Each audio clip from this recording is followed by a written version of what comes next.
Ari na, nakahanda na ang aking kakainin. Ang ginayat na kamatis na may bagoong at sili. At isang gayat na hita ng manok. Dito ako sa aking higaan. Kakain at ako'y tatago.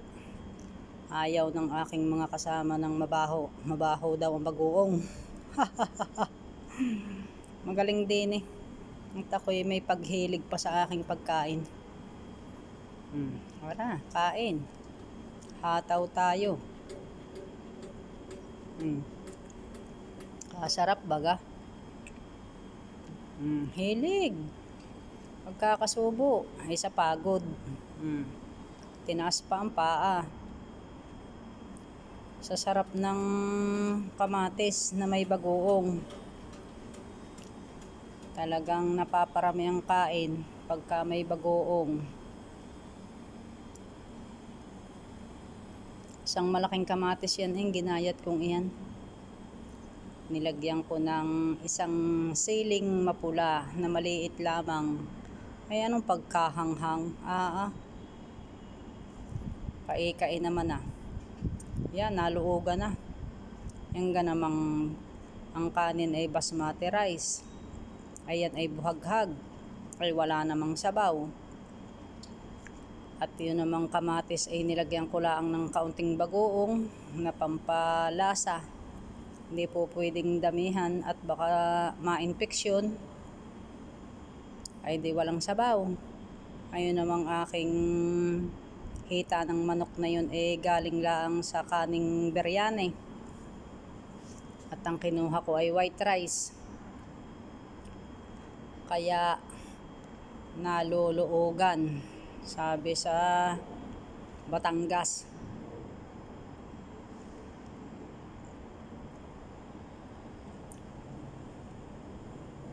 Sunod-sunod pa ang subo at gutom.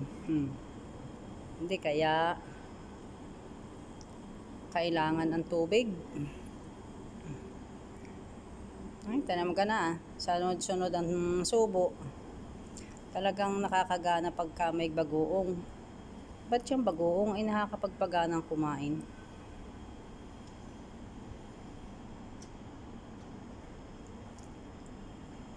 Ay husay ang aking kain sa higaan. Nilagyan lang ng tissue ang tapat. Yan. Naluogan na naman. Ay sunod-sunod Akala may pasal na linta. Akala may mauubusan palagi. Tunay na paggutom. Ay napakasarap humataw ng pagkain. Ay nako. Salamat sa Diyos at ako'y normal na uli ang pagkain. Nakakainom na uli ng fresh milk. Nakakakain na uli ng medyo may anghang. At nakakain na natin ang lahat.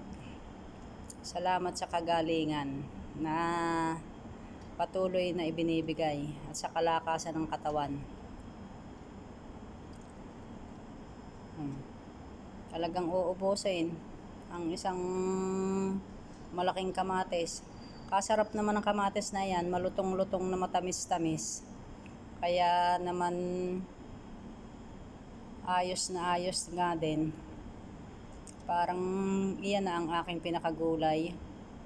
Matagal na uling hindi nakakapagulay. Busy. Titingnan natin sa isang araw, tayo'y magugulay at sabik na uli sa sabaw.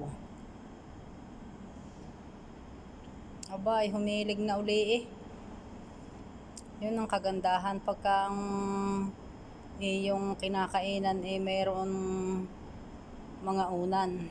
At pagka na ngalay ay hihilig. Ay, nako po. Ang Diyos ko. Ayan. Bakit kaya nagsalamin ko? Ay may dumating na message. Ay babasahin muna. Tunay naman. Sige, ubos ang kamatis. Yung bagoong na are ay akin pang ilalagay sa isang tupperware at akin pa uling ipagpapaalat sa sunod na pagkain. Yan. Inupakan na nga ang hita ng manok. Sigit, arehoy aking uubusin. At maraming salamat sa inyong pagsubaybay sa panonood aking mga video. Bye-bye. Thank you for watching. God bless.